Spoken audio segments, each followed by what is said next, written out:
subscribe official iNews channel. Dan jangan lupa klik tombol notifikasinya.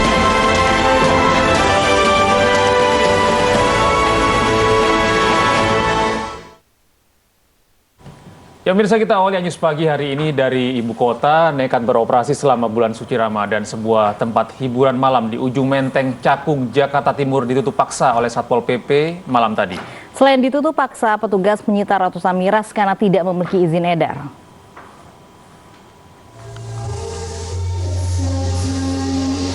Sebuah tempat hiburan malam di Cakung, Jakarta Timur ini dirazia Satpol PP lantaran beroperasi saat PPKM Mikro masih diberlakukan. Saat tiba di lokasi, sejumlah pengunjung dan pekerja dibubarkan petugas. Kita siang malam terus, Anda enakan-enakan di sini buka-buka. DJ bisa meninggalkan tempat, Mas. Dalam razia ini, petugas memberi arahan kepada pengelola tempat hiburan karena dianggap melanggar aturan. Iya, tapi kegiatan ini kan bukan sesuatu yang diperbolehkan. Ya kan? Ya. Artinya tanpa tamu pun bisa, tidak harus mengurangi aktivitas. Apalagi ini kegiatannya kan hiburan, bukan resto loh. Ya, jam buka dan kegiatan ini bukan salah satu yang diizinkan oleh pemerintah daerah. Oleh petugas, tempat hiburan ini kemudian dipaksa tutup untuk sementara. Selain menutup, petugas juga menyita ratusan miras karena tidak mengantongi izin edar. Razia serupa akan terus digelar untuk menciptakan keamanan di bulan suci Ramadan. Dari Jakarta, Rio Manik, iNews melaporkan. Pemirsa, Satlantas Polres Jakarta Pusat mengangkut belasan motor dalam razia yang digelar di kawasan Gambir dini hari tadi. Motor dibawa petugas karena tidak memiliki surat dokumen dan hingga nekat menggunakan knalpot bising.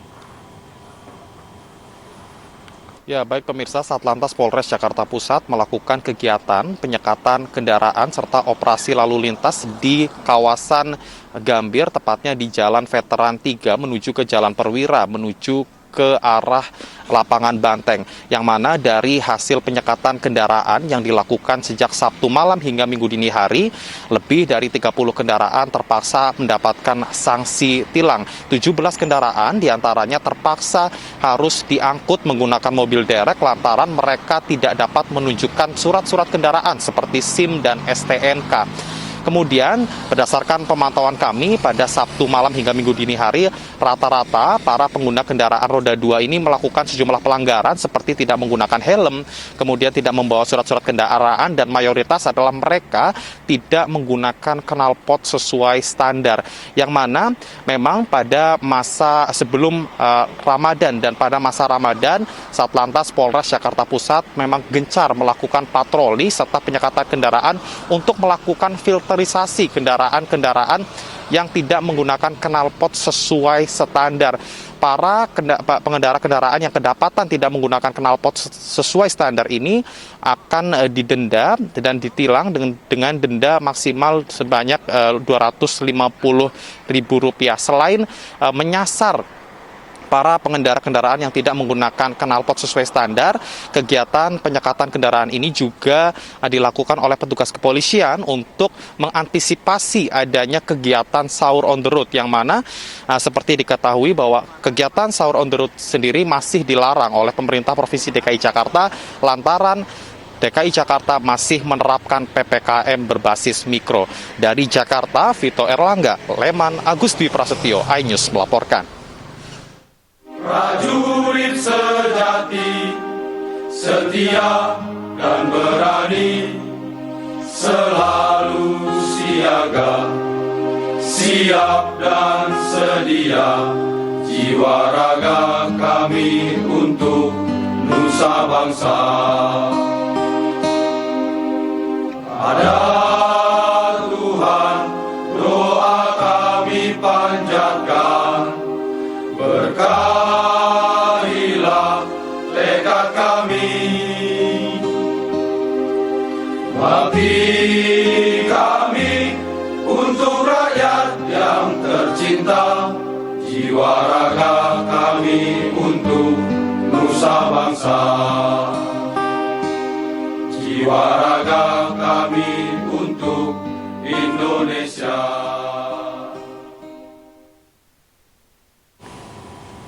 Pemirsa, 4 hari pencarian, tim SAR gabungan menemukan sejumlah serpihan yang diyakini milik kapal selam KRI Nanggala 402.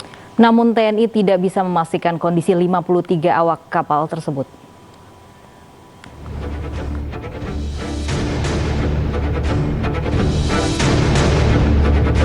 Kepala Staf TNI Angkatan Laut Laksamana Yudo Margono memastikan KRI Nanggala 402 yang hilang kontak di perairan utara Bali telah tenggelam.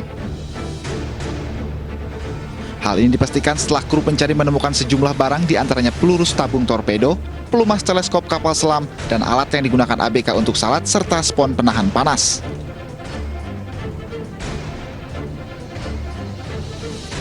Sejumlah barang ini muncul ke permukaan diduga karena adanya tekanan kedalaman yang dalamnya mencapai 800 meter.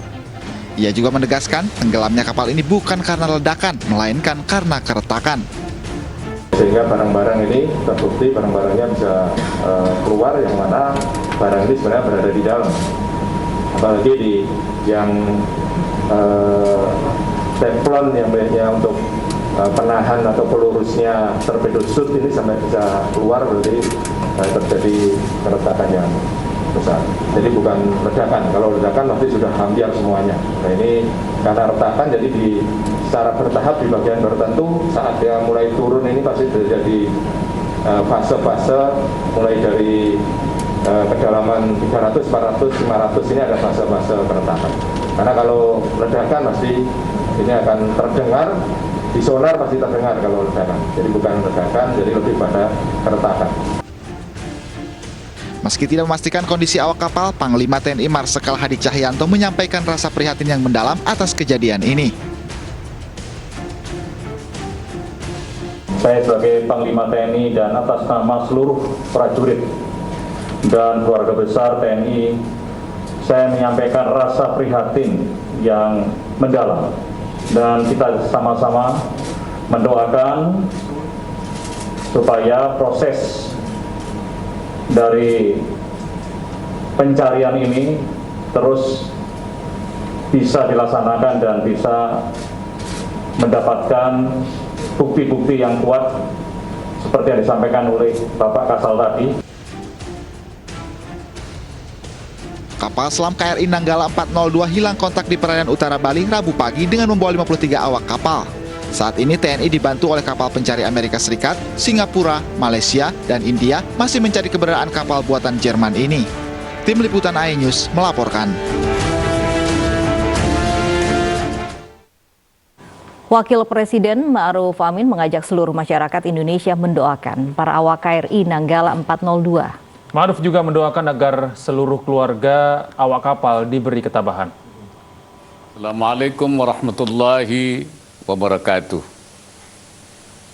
Bismillahirrahmanirrahim. Saya menyampaikan keprihatinan yang mendalam atas kejadian yang menimpa kapal selam KRI Nanggala 402 yang hilang kontak saat melaksanakan latihan di perairan utara Pulau Bali pada hari Rabu 21 April 2021. Untuk keluarga para awak kapal selam KRI Nanggala 402, semoga diberi kesabaran dan ketabahan. Wakil Ketua Komisi 1 DPR Utut Adianto mengatakan Indonesia harus bisa mengambil pelajaran dari tenggelamnya kapal selam KRI Nanggala 402. Salah satu yang mendesak adalah permajaan alutsista TNI. Ini adalah sinyal jelas bahwa TNI kita, khususnya alutsista, perlu peremajaan. Kita tidak ingin melihat ini kembali terjadi. Kita tahu baik Angkatan Laut maupun Angkatan Udara kita, misalnya Hercules kita sudah pada tua dan rusak.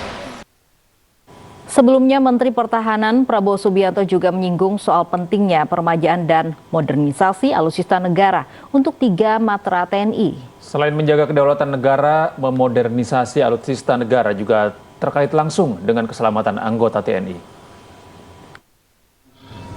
Investasi lebih besar tanpa mempengaruhi usaha pembangunan kesejahteraan.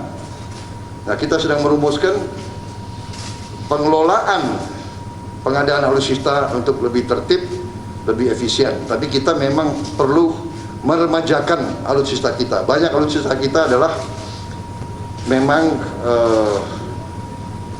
karena keterpaksaan dan karena kita utamakan pembangunan kesejahteraan, kita belum modernisasi lebih cepat. Tapi sekarang ini mendesak, kita harus modernisasi alutsista kita lebih cepat lagi, dan kami yakin, saya yakin bahwa dalam waktu dekat perlengkapan bisa kita modernisasi untuk 3 matra, darat, laut, dan udara.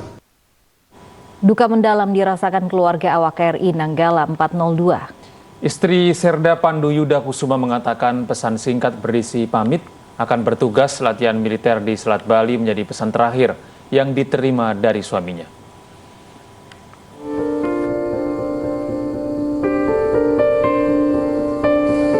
Kesedihan mendalam dirasakan Mega Dian Pratiwi, istri Serda Ede Pandu Yuda Kusuma, salah satu kru kapal selam KRI Nanggala 402 yang hilang kontak di Selat Bali. Sebuah ponsel selalu ia genggam berharap mendapat kabar dari suaminya. Mega mengatakan suaminya sempat berpamitan melalui pesan singkat pukul 2 dini hari sebelum KRI Nanggala dikabarkan hilang kontak. Isi pesannya menyebut bahwa suaminya akan bertugas latihan militer di Selat Bali. Pesan singkat itulah yang menjadi komunikasi terakhirnya dengan suami yang baru menikahinya 2 bulan lalu. Semoga semua kru Nanggala segera ditemukan, kapal segera ditemukan dalam keadaan sehat, pulang di rumah keluarganya masing-masing. Sementara itu, kerabat dan sanak saudara Serda Ede Pandu Yuda Kusuma mulai berdatangan di kediamannya di Dusun Kerajaan, Desa Ketapang, Banyuwangi, Jawa Timur. Selain ingin menguatkan hati keluarga, kerabat yang datang mendoakan agar Serda Ede Pandu dalam keadaan sehat dan segera ditemukan. Dari Banyuwangi, Jawa Timur, Eris Utomo, iNews melaporkan. Sejati, setia dan berani, selalu siaga, siap dan sedia, jiwa raga kami untuk nusa bangsa. Ada Tuhan, doa kami panjatkan, berkahilah tekad kami. Bakti kami untuk rakyat yang tercinta, jiwa raga kami untuk nusa bangsa. Jiwa raga kami untuk Indonesia.